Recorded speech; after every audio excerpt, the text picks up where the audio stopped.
लग्नाची पेढी या मालिकेच्या आजच्या भागामध्ये आपण पाहणार आहोत. राघवचं पूर्ण लक्ष मधूकडे असतं. मधू कथेबाहेर येते हेच तो पाहत असतो आणि तेवढ्यात मधू बाहेर येते.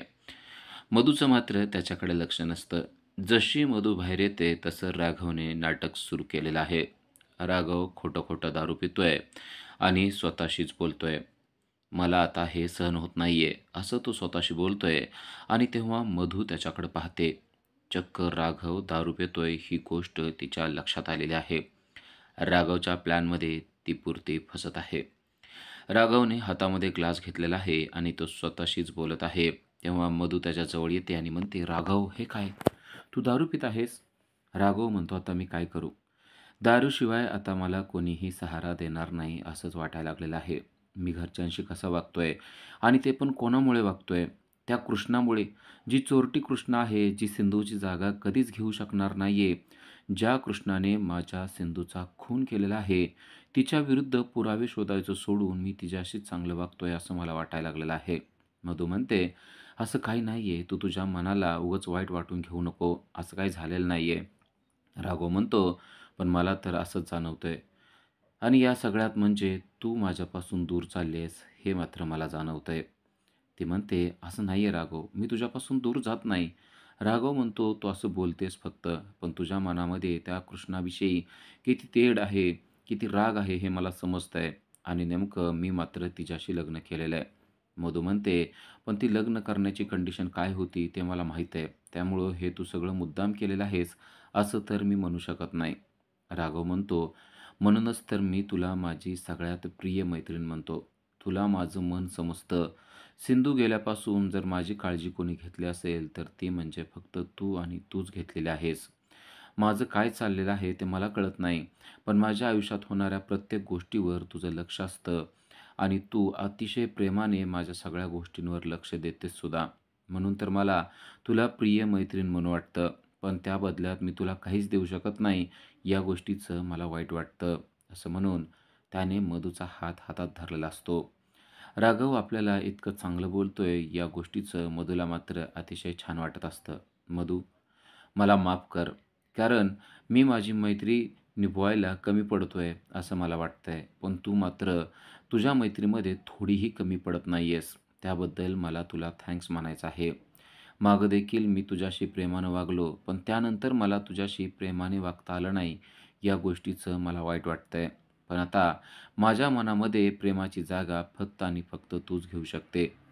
सिंधूसारखं दिसणारी कृष्णा ती जागा कधीच घेऊ शकत नाही, या गोष्टीची जाणीव आता मला झालेली आहे.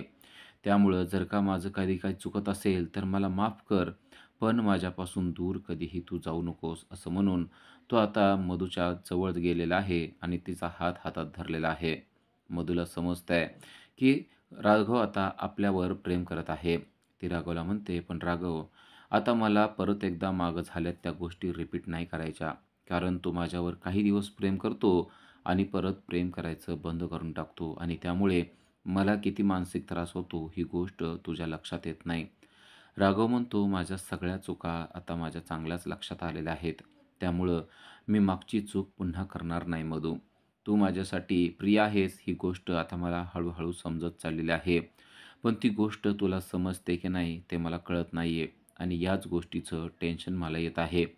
तू मला माफ कर आणि पुन्हा एकदा मला मिठी मारून जवळ घे." असं म्हणून तो तिला मिठी मारतो. राघवचं नक्की काय चाललंय हेच मधूच्या लक्षात येत नाहीये. पण तो कृष्णाबरोबर खुश नाही, ही गोष्ट मात्र तिला चांगलीच समजलेली आहे. "आता मी तुझ्यावर पुन्हा एकदा चांगली मैत्री करणार आहे," असं तो तिला म्हणतो. पण मधू मात्र त्याला दूर लोटते आणि म्हणते, "आता सध्या मला या गोष्टींमध्ये पडायचं नाहीये.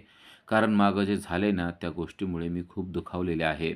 त्यामुळं मला असं वाटतंय, की आता आपण याच्या पुढं जायला नको आहे." राघव म्हणतो, "मी पुढं जायचं म्हणत नाहीये, पण मला मात्र तुझ्या प्रेमाची गरज आहे. मला तुझी गरज आहे, एवढं मात्र मी स्पष्टपणे सांगत आहे." मधू म्हणते, "या सर्व गोष्टींवर मला नीट विचार करावा लागणार आहे. कारण जर का परत तू मला सोडून गेलास, तर मग मात्र मी तुटून जाणार आहे." असं म्हणून ती राघवपासून निघून जाते. राघवला कळतं, की सहजासहजी मधू आपल्या जाळ्यामध्ये फसणार नाहीये. ही किती शातिर दिमाग आहे, हे त्याला समजलेलं आहे. जेव्हा मधू जाते तेव्हा तो डोक्यात तेच बोलत असतो की तू किती शातीर आहेस ना, ते मला चांगलं माहिती आहे.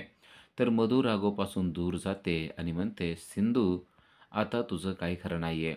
कारण राघव पूर्ण माझ्या जाळ्यात अडकलेला आहे आणि आता मी त्याला तुझ्या विरोधात उभा करायला सुद्धा कमी पडणार नाही. तर इकडं सिंधू राघवची वाट पाहत आहे. कारण राघव आणि सिंधू यांनी प्लॅन केलेला होता आणि आता त्या प्लॅननुसार काम झालं असेल का नसेल असा प्रश्न तिला पडलेला असतो आणि ती राघवची वाट पाहत असते. तेवढ्यात राघव पण तिकडून आलेला आहे. राघवला ती लगेच आल्या म्हणते, काय झालं? बोलली का ती आय लव्ह यू? तो म्हणतो, एकमेव तू अशी पत्नी असेल की जी आपल्या नवऱ्याला म्हणते की दुसरी कोणती स्त्री आय लव्ह यू म्हणली का नाही?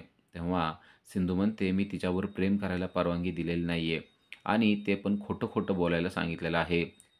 हे सगळं आपण का करतोय तुम्हाला माहिती आहे ना? हे सगळं मी फक्त माझ्या सावीसाठी करत आहे. एकदा माझी सावी शुद्धीवर येऊ द्या आणि तिने बोलू द्या. मग या मधूचं घरात काय स्थान आहे ना, ते मी तिला दाखवून देणार आहे. राघव म्हणतो, अगदी तू म्हणशील ना तसंच होणार आहे. पण मधू मात्र आत्ता काहीच बोलत नाहीये. मधूला मी खूप जवळ घेण्याचा प्रयत्न केला आणि तिला खूप चांगलं बोलण्याचा प्रयत्न केला, पण ती आत्ता एवढी जवळ येत नाही. तेव्हा सिंधू म्हणते, ती खूप शातीर आहे. ती अशी सहजासहजी हातात येणारातली नाहीये. आपल्याला अजून खूप चांगलं प्लॅन करावं लागणार आहे. राघव सिंधूला सगळं काही सांगतो. कशाप्रकारे त्याने मधूला जाळ्यात ओढण्याचा प्रयत्न केला. कशाप्रकारे त्याने पटवून दिलं, की तूच माझी एकमेव मैत्रीण आहे. सिंधूनंतर माझी काळजी कोण घेऊ शकत असेल, तर फक्त तूच घेऊ शकते आणि मला फक्त तूच आवडू शकते, असं देखील मी तिला बोललो. तेव्हा सिंधू म्हणते, असं जरी बोलला असला तरी ती लगेच ऐकल असं मला वाटत नाही. राघव म्हणतो, मला देखील तसंच वाटतंय. आपल्याला अजून खूप चांगला प्लॅन करणं गरजेचं आहे आणि त्याशिवाय मधू आपल्या पूर्णपणे जाळ्यात अडकणार नाहीये. पण तू काहीच काळजी करू नको सिंधू. मी तुझ्या पाठीशी ठामपणे आहे. तू निश्चिंत राहा. यावेळेस मात्र मधू काहीही चाल चालू शकणार नाही आणि आपण तिला आपल्या जाळ्यामध्ये पकडू शकू, असं राघवने सिंधूला सांगितलेलं आहे. सिंधू म्हणते, तेच करायचं आहे. एकदा फक्त माझी सावी शुद्धीवर येऊ द्या. माझा जीव फक्त माझ्या सावीसाठी तुटत आहे. एकदा जर का सावी शुद्धीवर आली ना, मग या मधूचं काही खरं नाहीये. या मधूला मी अशी अद्दल घडवणार आहे ना, की ती म्हणेल, खरंच मला दुश्मन मिळाला तर फक्त सिंधूसारखाच मिळाला. राघव सिंधूला जवळ घेतो. दुसऱ्या दिवशीची सकाळ झालेली आहे. सकाळी राजश्रीने प्रसाद बनवलेला आहे, मोदक बनवलेले आहेत, कारण आज बाप्पाचं विसर्जन असतं. त्यातील काही मोदक तिने खास सावीसाठी काढून ठेवलेले आहेत. सावीची गोळ्या औषधे, सिरप आणि सावीसाठीचे मोदक आणि प्रसाद असं सगळं एका ट्रेमध्ये तिनं घेतलेलं आहे. आणि तेवढ्यात मधू तिथे येते आणि विचारते, हे सगळं काय आहे? तेव्हा राजश्री सांगते, की आता मला सावीकडं जायचं आहे. मी बाप्पाकडं प्रार्थना करते, की सावीला लवकरात लवकर शुद्धीवर येऊ दे. आता सावीला औषध गोळ्या देण्याची वेळ झालेली आहे ना, त्यामुळंच मी तिकडं चाललेले आहे. मला माहीत आहे, सावी हे सगळं काही खाणार नाहीये, पण तिला आवडतं ना, म्हणून मी खास बनवलेलं आहे. मी तिला घेऊन तर जाते. जर काही तिनं खाल्लं, तर किती बरं होईल ना आणि ती शुद्धीवर आली तर किती चांगलं होईल. मी तर बाप्पाकडं दररोज हेच मागणं मागत असते, असं म्हणून ती बाप्पाला हात जोडते. तेव्हा मधू पण नाटक करायला सुरुवात करते. अगदी तुम्ही म्हणताय ना, तसंच होणार आहे. कारण बाप्पाला देखील मी हेच मागत असते, की सावी लवकरात लवकर शुद्धीवर येऊ दे.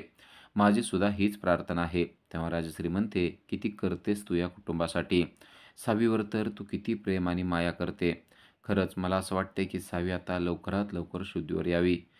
चल आता मी तिचे औषध गोळ्या घेऊन जाते, असं ती मधूला म्हणते. तेव्हा मधू म्हणते, तुम्ही कशाला जाताय? मी आहे ना.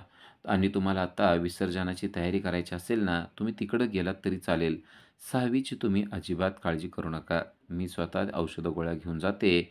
माझ्या हातानं औषध गोळ्या देते आणि तुम्ही बाप्पाच्या विसर्जनाची तयारी करा. तेव्हा राजश्री देखील खुश होते आणि म्हणते, मला माहिती आहे तू तुझी अतिशय योग्यपणे काळजी घेऊ शकतेस. असं बोलून तिने तो औषधाचा आणि मोदकांचा ट्रे मधूच्या हातात दिलेला आहे. मधूने तो ट्रे हातात घेतलेला आहे आणि ती मनाशी म्हणते, हा ट्रे माझ्याकडेच येणं गरजेचं होतं. तर इकडे सिंधू आणि राघव एकमेकाशी बोलत आहेत. सिंधू राघवला सांगते, की आज विसर्जनाचा दिवस आहे. त्यामुळे सर्वजण विसर्जनामध्ये मग्न असणार आहेत. सर्वजण पूजेला असतील त्यावेळेस मी सावीला भेटायला गेलं तर चालेल का? राघव म्हणतो, थोडीशी रिस्क आहे, पण सर्वजण जर का तिकडं असतील, तर तू गेलं तर चालेल आणि मी सर्वांना गुंतवून ठेवील. तू काहीच काळजी करू नको. तू सावीला जाऊन बिनधास्तपणे भेट, असं त्याने सिंधूला सांगितलेलं आहे. आता इकडे पूजेला सुरुवात झालेली आहे. बाप्पाचं विसर्जन होणार आहे, त्यामुळे सर्वजण आरतीमध्ये इकडे मग्न आहेत. बाप्पाची पूजा सुरू झालेली आहे.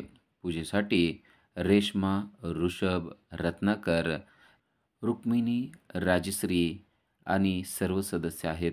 फक्त यामध्ये मधू आणि सिंधू नाहीये. बाप्पाची आरती रत्नाकर आणि राजश्री यांच्या हस्ते होत आहे. तर इकडे मधू आता सावीकडे पोचलेले आहे. सावी शांतपणे झोपलेली असते आणि मधू तिच्याजवळ जाते आणि म्हणते, "बाळा, मी तुझ्यासाठी औषधं आणलेली आहेत. पण ही औषधं मी तुला देऊ शकणार नाही. कारण ही औषधं मला तुला द्यायचीच नाही आहेत. त्यामुळं ही औषधं आता तुला मिळणं शक्य नाही आहे." मधू जे काही बोलत असते ते सगळं बाहेरून सिंधूने ऐकलेलं आहे. किती कपटीपणानं ती सावीला बोलत आहे. ती सावीला म्हणते की सर्वांना वाटते तू शुद्धीवर यायला पाहिजे. पण मला मात्र वाटतंय तू अजिबात शुद्धीवर यायला नाही पाहिजे.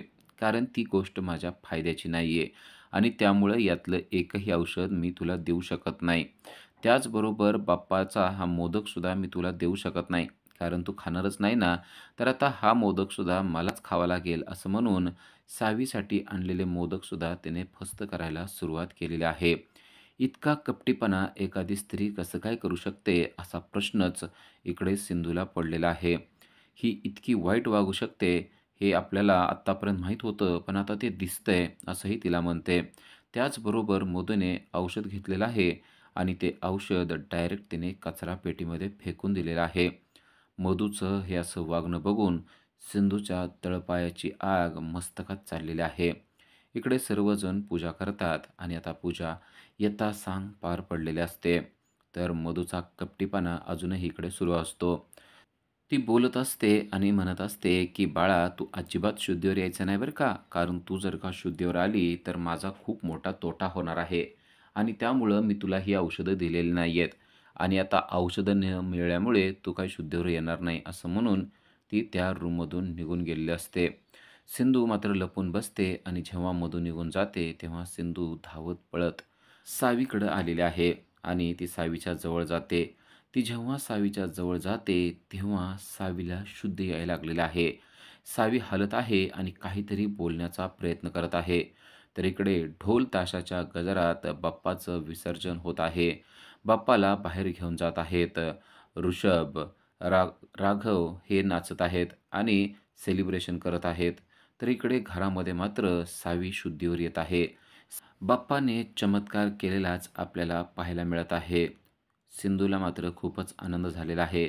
"सावी बाळा, तू काहीच काळजी करू नको, मी आहे," असं ती तिला म्हणत आहे आणि सावी काहीतरी बोलण्याचा प्रयत्न करत आहे. सावी हलत आहे ही गोष्ट पाहिल्यानंतर सिंधूला खूपच आनंद झालेला आहे. उद्याच्या भागामध्ये आपल्याला पाहायला मिळतं, की सिंधू राघवशी बोलत आहे. सिंधू म्हणते, "त्या मधूचा आता खेळ मला खलास करायचा आहे आणि तिला जन्माची अद्दल घडवायची आहे आणि त्यासाठी मला काहीही करावं लागलं तरी मी करणार आहे." राघव म्हणतो, "मी तुझ्या पाठीशी ठामपणे उभा आहे. हे आता तुला समजलेलंच आहे. त्यामुळं तुला जे काय करायचं असेल ना, ते तू बिनधास्तपणे कर. प्लॅन व्यवस्थित कर. मी तुझ्या पाठीशी आहे. नव्हे आपण दोघे मिळून करूया." असंच तो तिला बोलत आहे. त्यानंतर जेव्हा सिंधू चाललेली असते, तेव्हा मधू देखील तेथेच असते आणि तिचा आणि मधूचा एकमेकीला धक्का लागतो आणि तेव्हा मधू तिला बोलते, की "आता तुझे पण दिवस भरणार आहेत एवढं लक्षात ठेव.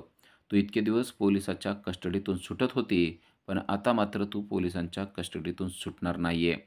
तेव्हा सिंधू तिला म्हणते, "तू माझं काहीच करू शकणार नाही आणि आता तुझ्या विरोधात उभारण्याची तयारी मी केलेली आहे. त्यामुळं तुला जे काय वाटतंय ना, ते तू कर, पण मी तुला सोडणार नाही." आणि तेवढ्यात मधूने चाल चाललेली आहे. मधूने एक रुमाल काढलेला आहे आणि त्या रुमालाला एक औषध लावलेलं असतं आणि त्या औषधाचा परिणाम सिंधूवर होतो.